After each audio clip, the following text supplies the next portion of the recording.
Hello, welcome to carry on Shekhar. Vashu Bhagnani ने रितेश देशमुख को लेकर एक फिल्म बनाई है आउट ऑफ कंट्रोल। वैसे वो चाहते तो रितेश के पापा विलास राव देशमुख को लेकर भी एक फिल्म बना सकते थे, क्योंकि कंट्रोल तो आजकल उनके हाथों से भी चला गया है। वैसे देखा जाए तो हमारे देश में और भी बहुत कुछ आउट ऑफ कंट्रोल है, मसलन remix album, population, Indian railway, Delhi police वगैरह वगैरह वगैरह। हम तो कहते हैं भगनानी साहब को आउट ऑफ कंट्रोल के ऊपर 4-5 फिल्में भी बना डालनी चाहिए, जैसे कि out of circulation. Out of circulation में हीरोइन होंगे मायावती, को produced by Amar Singh, Mulayam Singh, directed by Lalji Tandon. Out of Kashmiri Gate, main hero Farooq Abdullah, side hero Omar Abdullah, को produced by Ghulam Nabi Azad, directed by Mehbooba Mufti. Film out of reach में हीरो वरप्पन, को produced by Karnataka and Tamil Nadu government, directed by Gopalan. Film out of road में hero Salman Khan, को produced bye Bacardi, directed by Bandra police. Bhagnani साहब इसके अलावा अपनी मर्जी के को प्रोड्यूसर्स और डायरेक्टर्स चुन के एक फिल्म और बना सकते हैं। स्टार कास्ट है करिश्मा कपूर, रवीना टंडन, मनीषा कोइराला, तब्बू, संजय कपूर और तुषार कपूर। टाइटल है out of frame. Ladies and gentlemen, our guest on Carry On Shaker tonight is filmmaker Ravi Chopra. Prince Charles ने आमिर खान से मुलाकात करके बहुत सारी बातें की, उसका एक अंश मैं आप लोगों को सुनाना चाहता हूं। Hello Aamir, welcome sir. कैसा लग रहा है यहाँ बंबई में? कैसा लग रहा है? ओह अच्छा है, अच्छा है, वेरी गुड इंडीड। लेकिन यहाँ डब्बा बहुत है, डब्बा वो बहुत है। उधर चर्च गेट में सब सर पर डब्बा लेके जा रहा था और धारावी में सब हाथ में लेके रेलवे लाइन की तरफ जा रहा था। टू मच डब्बा। बाय द वे, इधर क्या कोल्ड ड्रिंक की किसी एड फिल्म में तुम काम कर रहे हैं? No sir, it's a film, it's a feature film, it's a proper feature film. Ad film तो बस यूं ही कभी कभी। आई नो कभी कभी वो एड फिल्म चलता भी है, कभी कभी डब्बा भी हो जाता है। नेवर माइंड, लगान is a super hit, but मेरा वाज अ बिग डब्बा। इतना बड़ा डब्बा तो हमने चर्च गेट में भी नहीं देखा। मेरा से याद आया, तुम्हारा भाई फैजल खान कहाँ है? मेले में कहीं खो गए हैं क्या? नहीं सर, वो यही है। ओह वाह, यही है। क्या कर रहे हैं? कुछ नहीं सर। और कुछ नहीं तो फिर उसको डब्बे वाले के पास क्यों नहीं भेज देते? पाकिस्तान के अधिकारियों का कहना है कि भविष्य में भारत के जितने भी मछुआरे पकड़े जाएंगे उन्हें तुरंत छोड़ दिया जाएगा। जी बहुत बहुत शुक्रिया, मेहरबानी। पहले जो भी मछुआरे पकड़े जाते थे वो बेचारे छुहारे बन के लौटते। एक निवेदन और है साहब, प्लीज प्लीज उन मछुआरों को पकड़ी गई मछलियों के साथ ही छोड़िएगा। ऐसा ना हो कि आप पहले की तरह उन्हें तल के खा लें।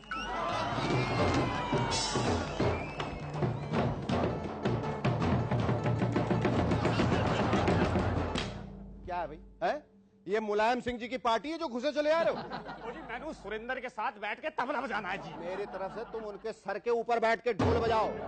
और एक बात मुझे बताओ भाई, तुमने इतना वाहियात ढोल बजाना सीखा कहां से?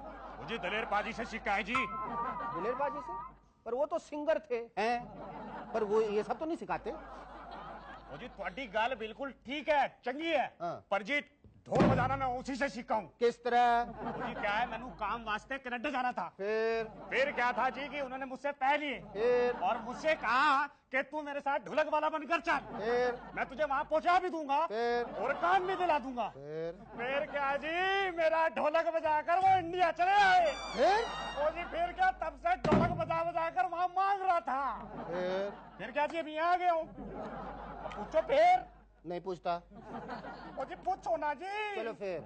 ओ जी इतनी देर से ढोलक बजा रहा हूँ, तुसी भी तो कुछ दे दो। अबे उल्लू के दुम, अगर मेरे पास पैसे होते तुम इतना वाहिया शो करता। चल इधर आ जाओ। बात तो चंगी करते हो जी। लो एक भेजिया। अय्यो।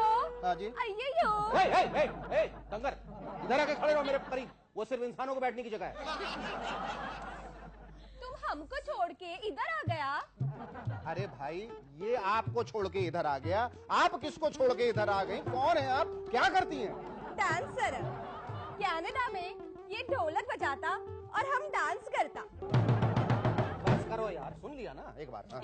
इसको दलेर भाई लेके आए और मेरे को मलिक का सारा भाई। अब आप लोग एक काम करें, आप इन्हें लेके जाइए और आप इन्हें लेके जाइए। चलिए जाइए जाइए। नहीं मानेगा, बजा के ही जाएगा।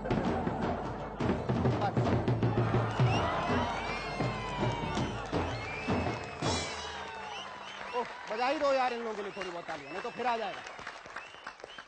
मुफ्ती मोहम्मद सैयद ने मांग की है कि कश्मीर में वनडे मैच कराया जाए। भाई सही बात है, वहां सिर्फ वनडे मैच ही हो सकता है, क्योंकि टेस्ट मैच तो कोई और खेल रहा है, वो भी पिछले 20 सालों से। एक खबर के मुताबिक बहुत जल्द अब चाइना भी अपनी क्रिकेट टीम मैदान में उतारेगा। चाइना, फिर तो भाई बहुत ज्यादा कंफ्यूजन हो जाएगा, बहुत ज्यादा ध्यान देना पड़ेगा। पता चला चिंग चुंग चैंग 80 रन पे आउट होकर पेविलियन गया और फिर खेलने आ गया। 50 रन पे आउट होकर पेविलियन गया, फिर खेलने आ गया। कर लो मना। एक खबर के मुताबिक चाइना में अब एड्स की दवा बहुत सस्ती मिलेगी, यानी कुछ दिनों बाद हमें इंडिया में जगह जगह इस तरह के पोस्टर्स देखने को मिल सकते हैं। बलबीर पाशा चाइना जाएगा या नहीं? अपनी भारत यात्रा के दौरान प्रिंस चार्ल्स ने मुंबई के डिब्बे वालों से देर तक मुलाकात की। बताते हैं कि जब उन्होंने मिस्टर कुलकर्णी का डब्बा खोला तो अंदर से 3.5 रोटियों के साथ साथ मिसेस कुलकर्णी की चिट्ठी भी मिली, जिसमें लिखा था, आज सिर्फ रोटी भेज रही हूँ, सब्जी देशपांडे साहब से लेके खा लेना। तुमने तो बताया था कि 2 बार वो तुम्हारा अचार खा चुके हैं। ऑपोजिशन का आरोप है कि शीला दीक्षित के होते हुए दिल्ली में महिलाएं असुरक्षित हैं। कहीं उमा भारती जी इसीलिए दिल्ली छोड़कर मध्य प्रदेश तो नहीं चली गई? वैसे अगर ये सच है तो ये चिंता की बात है। सोच लीजिए सोनिया जी, कहीं ऐसा ना हो कि शीला जी 2 बार जीतकर मुख्यमंत्री बने और आप इटली में नजर आए। अभिनेत्री महिमा चौधरी ने लोगों से सब्जी भाजी खाने की अपील की है। इस पर एक सब्जी बेचने वाले ने कहा, क्या बोलने का साहब, जब से महिमा ने अपील की हमारी सब्जी बड़े बड़े खराब होने लगी, कोई लेने नहीं आता। यही अपील ईमान शेखर ऐश्वर्या राय की होती ना, या बिपाशा करती, तो 12 रुपए किलो वाला टिंडा भी 40 में बिक गया होता। महिमा की अपनी महिमा है भाई। बॉलीवुड के कई प्रोड्यूसर्स ने फैसला किया है कि वो एक फिल्म के लिए 4 डायरेक्टर्स रखेंगे। बताते हैं कि जब से यह खबर फैली है, फिल्म इंडस्ट्री की कुछ हीरोइंस काफी टेंशन में हैं। एक फूल 4 कांटे। बीजेपी ने फैसला किया है कि वो पुराने चेहरों को ज्यादातर टिकट नहीं देगी। शुक्र है मदन लाल जी का सरनेम खुराना है, पुराना नहीं। अगर पुराना होता तो टिकट किसी और को चला जाता। दीनो मोरिया का कहना है कि हमने के लिए पसीने के साथ खून भी बहाया है, लेकिन दीनो जी जब से रिलीज हुई है बेचारे प्रोड्यूसर सिर्फ आंसू ही बहा रहे हैं। My guest on Carry On Shaker tonight is a Hindi film director who has tasted success both on the big screen and small screen. His latest venture, Bagban, has received wide acclaim all over. Ladies and gentlemen, please put your hands together for the very versatile Ravi Chopra.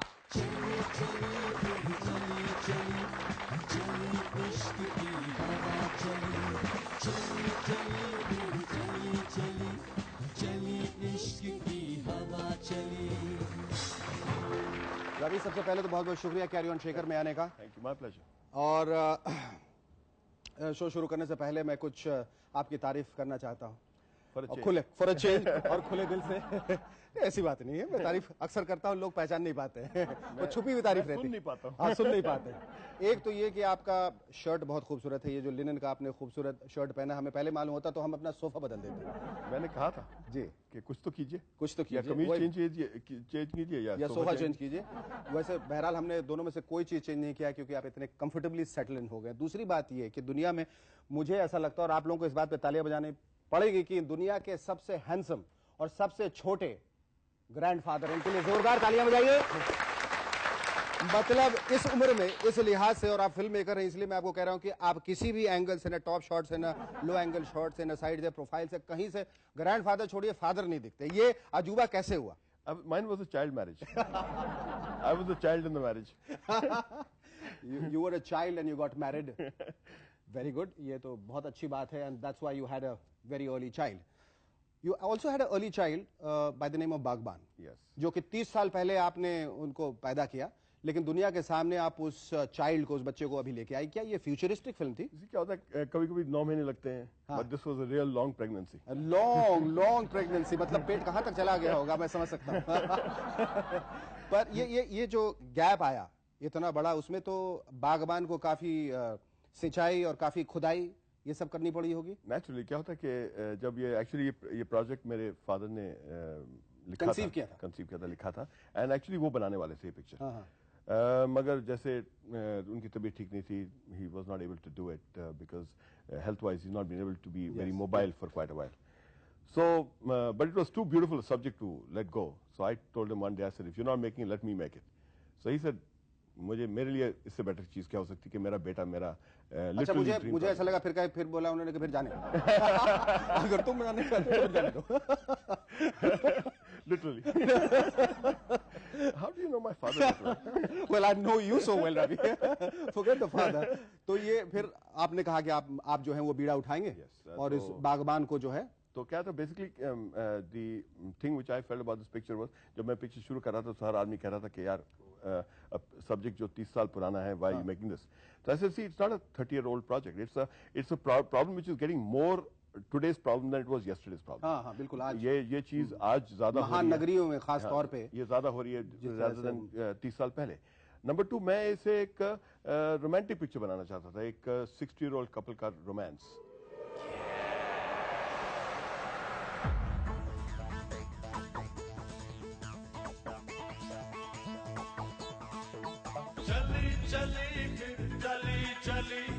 चली इश्क दी हवा चली चली चली चली इश्क दी हवा चली। आपको गाड़ियों का बहुत शौक है। गाड़ी नहीं हो तो आदमी चलता नहीं ना। हाँ, थोड़ा गाड़ी थोड़ा पिछाड़े, मैंने गाड़ी ही गाड़ी। ये गाड़ियों का शौक ये जो है इसको आप कब पूरा करते हैं? क्योंकि आप इतने बिजी रहते हैं, तो ये इतनी सारी जो फ्लीट ऑफ कार्स आपने खरीद के रखी है, उसमें आप वैसे ही घर के कंपाउंड में बैठ के खाली जू जू जू करते हैं या उसे बाहर भी ले जाते हैं? Well, How many cars do you have? But 4 or 5. उसमें 0 लगा दूं बगल में।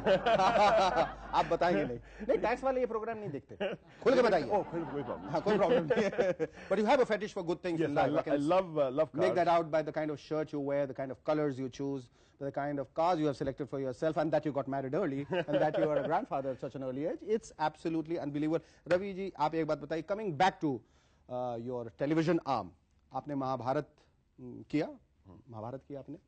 आज के दौर में जहां सिर्फ जो महाभारत हमें दिखाई देता है वो सास बहुओं के बीच में, घरों में महाभारत चला, घर घर में महाभारत है। अगर आज के दौर में आपने अपने महाभारत का निर्माण किया होता या उसे बनाया होता, तो उस महाभारत में जो कैरेक्टर्स थे वो सास बहू को मद्देनजर रखते हुए किस तरह की आप कास्टिंग करते? भीष्म पितामह कौन बनता, द्रौपदी कौन बनती, अर्जुन कौन बनता, भीम कौन बनता? जैसे आज चल रहा है वो तो हर दूसरे तीसरे दिन चेंज भी हो जाता है, तो उसमें सोचने की जरूरत ही नहीं है।